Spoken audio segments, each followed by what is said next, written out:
Broadcasting from the business capital of the world, this is the Podcast Business News Network. And welcome back, everybody. Take a second. Think about all the vehicles on the road. How many of them are trucks? How many of them are large trucks? How many of them are tankers?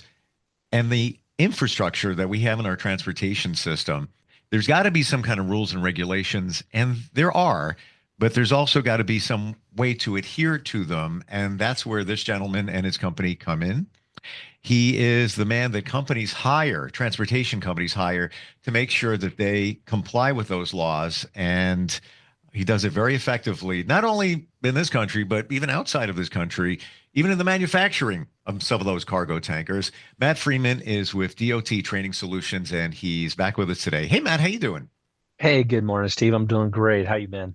Real good. I always learn what's going on on the roads through you and the insight. And really the word of the day and the foundation, I would say, for your company is compliance. Compliance. Yes. We're going to take that to some newer levels with our guest today. Who do we have with us?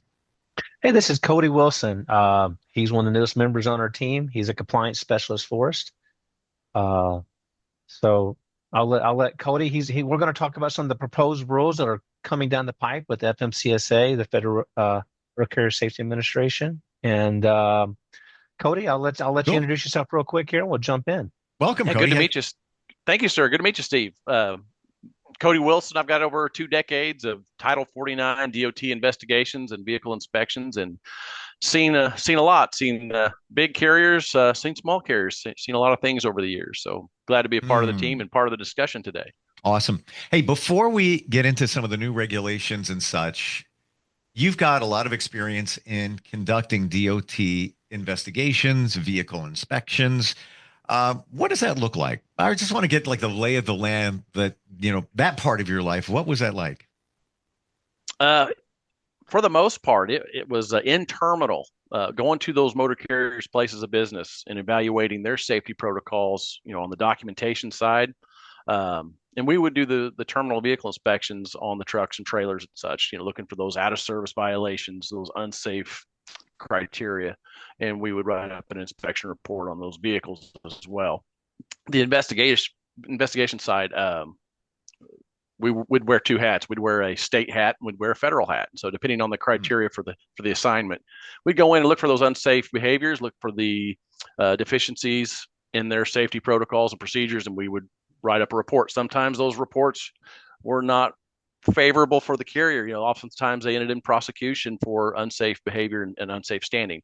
So at the end of the day, wanted to get those people, the carrier's attention to try to modify behavior to get safety as the emphasis for their operation.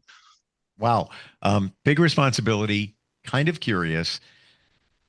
How deep did it go? For example, did you often find a lot of safety violations being out there in the field? Every day. Wow. Every day.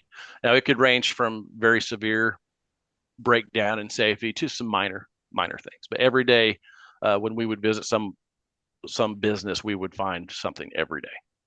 Do you feel overall with these trucking companies that it was ignorance, or they were just ignoring it? Or, they cared, but they really didn't care? What do you think? That's a good question. It's a combination of both. Not always a combination for each person, but oftentimes it would be ignorance of regulation. And bless their heart, they had all good intentions. They just didn't have the background or good advice to get started on the right foot. And oftentimes we would find carriers who might cut corners and just there was an intentional disregard for regulation. But oftentimes it was a combination of both. And unfortunately, as the government would say, there's no ignorance. It's not an excuse. Gotcha. Matt's in the room. Let's pretend he's not listening. This is why I see what he does being so important, because, you're identifying it, that a lot of these companies might not know what they should be doing. I mean, as the person from the outside looking in, driving down the road, seeing the big 80,000 pound tractor trailer cruising along there, at 55, 65 miles an hour. I just assume that it's taken care of and these companies know what should be done because that's their life's work, but apparently not. Do you think it's because there's so many different regulations, there's so much to be done, or they just don't dig deep enough to really realize what should be done in terms of safety? It's a huge body of information.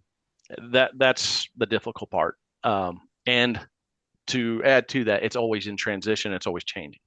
So it's very tough to stay on top of Title 49. It is. It's a catalog. It looks like, I mean, I'll show my age here. It looks like the old Sears and Roebuck catalogs. It's several inches book, thick. like a phone That's book. right. That's Yeah. right. Yeah. And motor carriers are expected to know it.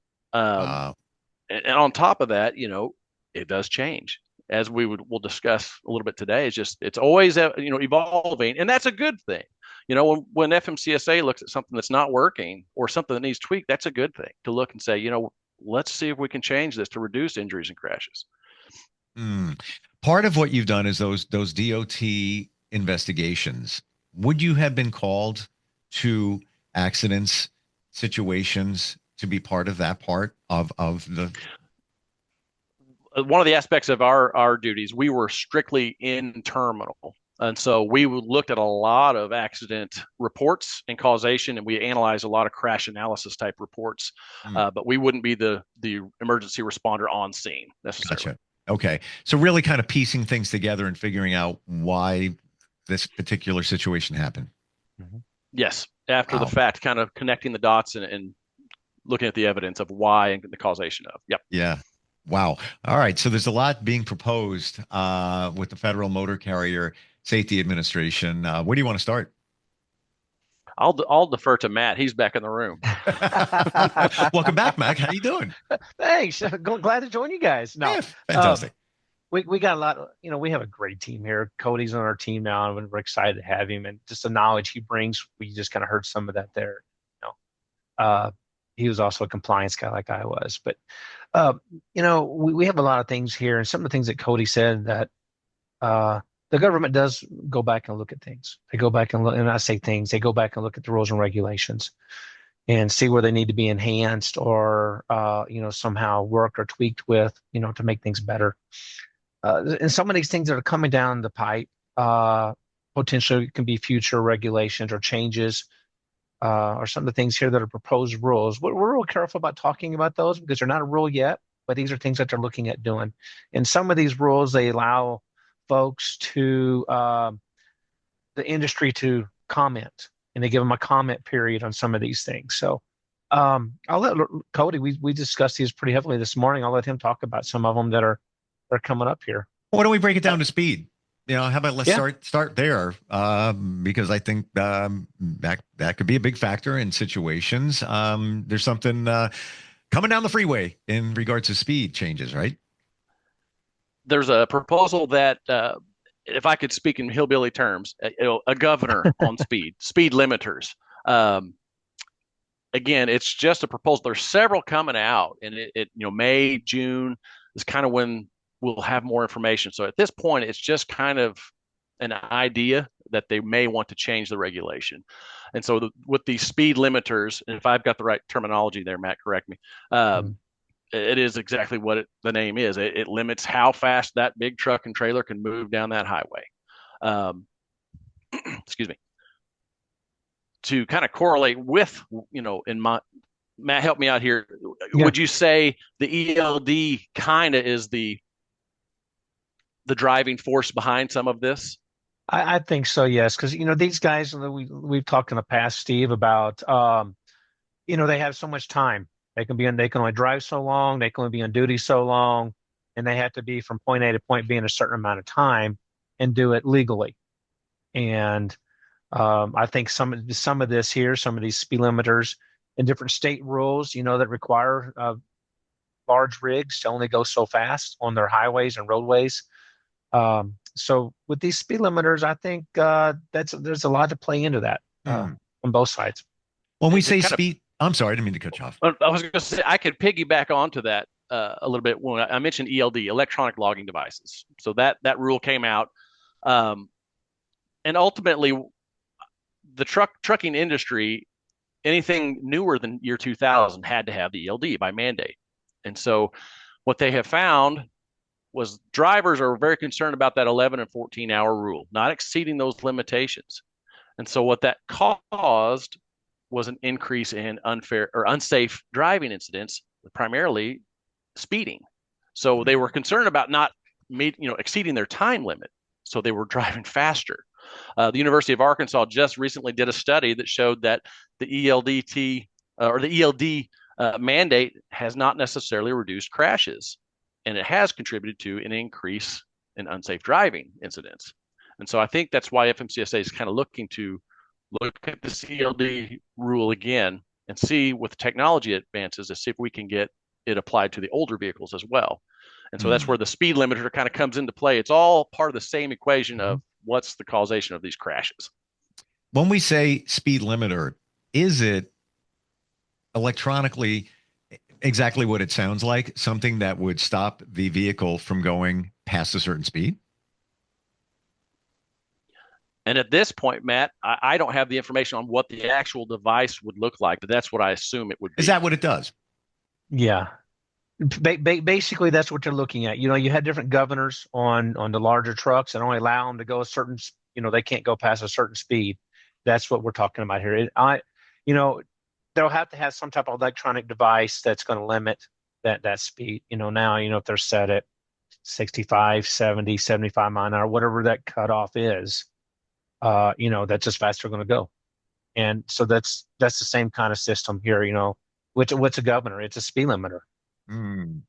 Yeah. And for the rest of us, logically we say, look at the size of that vehicle. Don't go so fast. But on the back end, time is money. Somebody's running behind. You try to push it, another 10, 15 miles an hour, just trying to get there because you got to go to the unload, next stop, on and on and on. So I'm sure that's what's at play. The braking, tell us about that automatic braking system, something being changed there. How does that go? Yeah, Cody, jump in.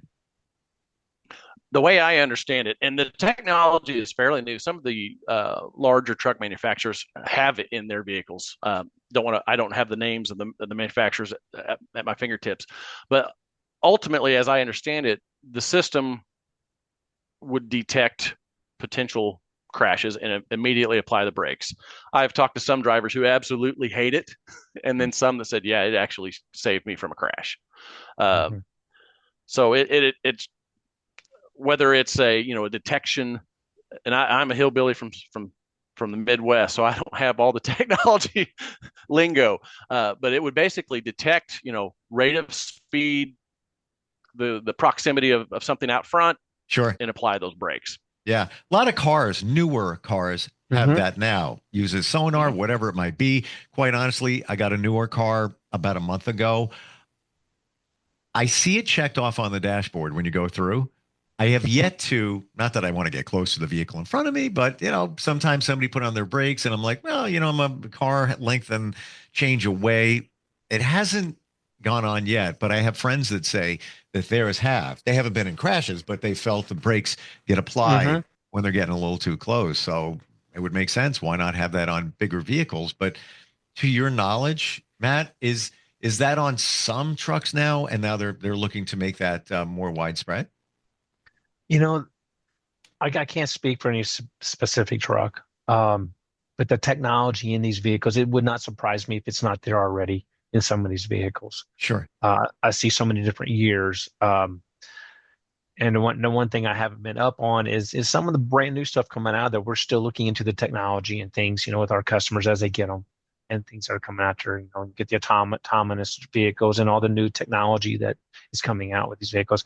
It wouldn't surprise me that if everything is fully electric, camera controlled with all the different sensors on them now today as the future goes on. What about logging? I hear that is one of the rules that are being proposed, changing the way that's done. What can you tell us there? So you want me to jump that? You got it, Matt? Yeah, go for it. Yeah, jump in there. No, I was just going to say, when the ELD first came out around the 2017, 2018 time frame when it became the mandate, they just didn't have the technology to retrofit these older vehicles. The older vehicles, which would be pre-year 2000, they weren't able to install what they call an electronic control module, an ECM device. Well, now here we are almost a decade later, the technology they've got now, they say, yes, we can do that. So that's what this new proposal coming up this summer is they're going to look at to say, is this feasible? Is this something that we can do and retrofit America's fleets? What would it do? Basically, what would that electronic logging device do? And basically what the electronic logging device does for these older vehicles, the trucking industry, truckers forever, for the last 60, 70 years, would use a paper logbook. And so with the ELD mandate, it did away with the logbook for the most part, and everything was a touch screen electronic device. And so those year 2000 and older trucks, they did not have to abide by the mandate because they didn't have the technology.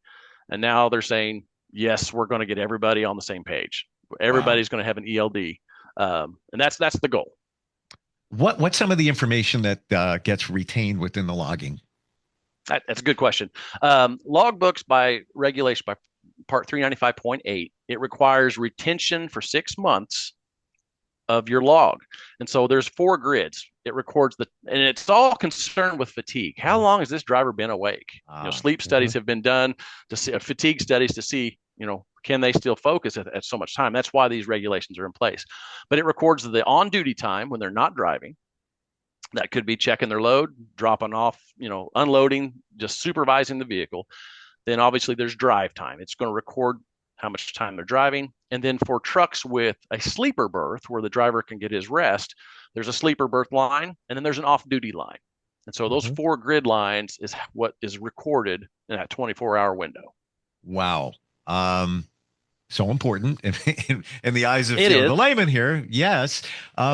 Would it record things like speed, location, that kind of stuff? Absolutely. With the new ELD systems, they're integrated with GPS to where they know where that driver and that truck is, or where the truck is at all times. And it does record, engine hours. Speed depends on the system, and there's a lot of different vendors out there. But yes, with this new technology, it can record all of the above. I mean, I have to imagine it's easy enough because my insurance company, State Farm, if you want to save 10% or whatever, you just take this little module and just stick it to your rear view mirror, just leave it right there. And it knows.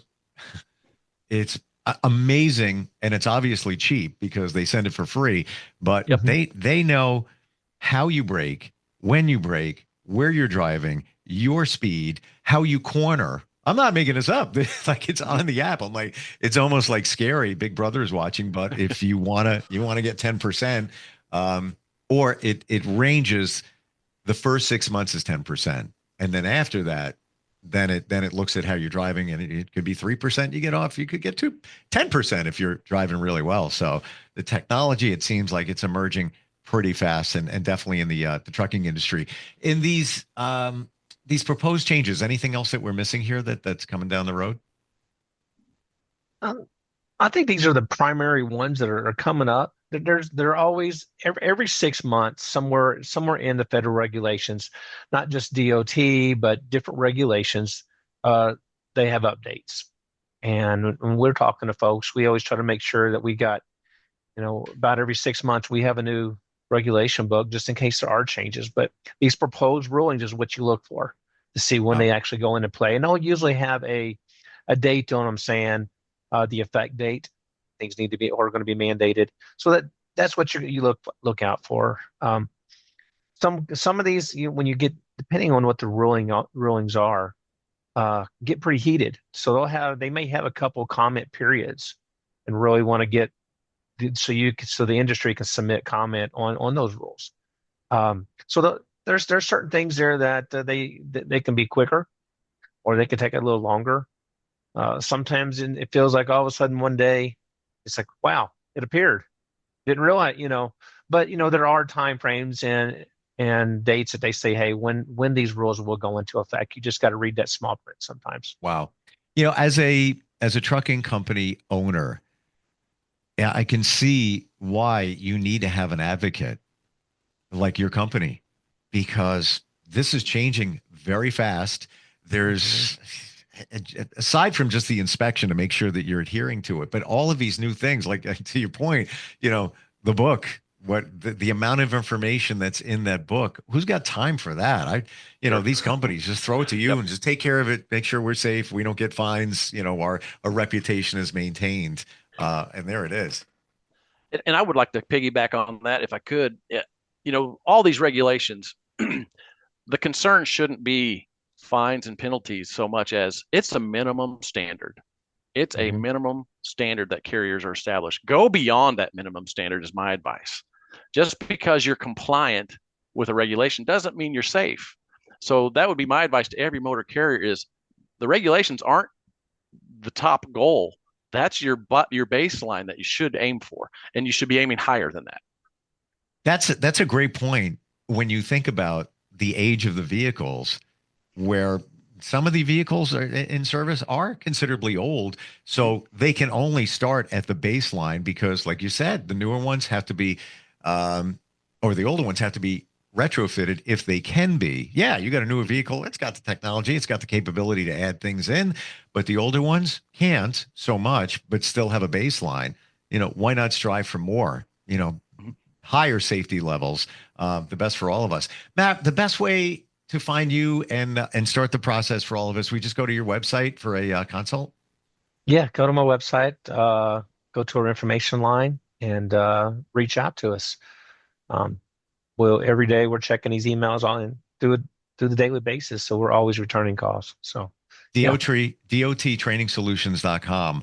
The more we get together, the more I see how complicated this is. It's not just a truck going down the road transporting some things. There's a lot going into that, and part of that is the safety for all of us. Matt and Cody, thank you so much for being here today and bringing this to light. Really appreciate it. All right, thanks again, Steve. Thank you.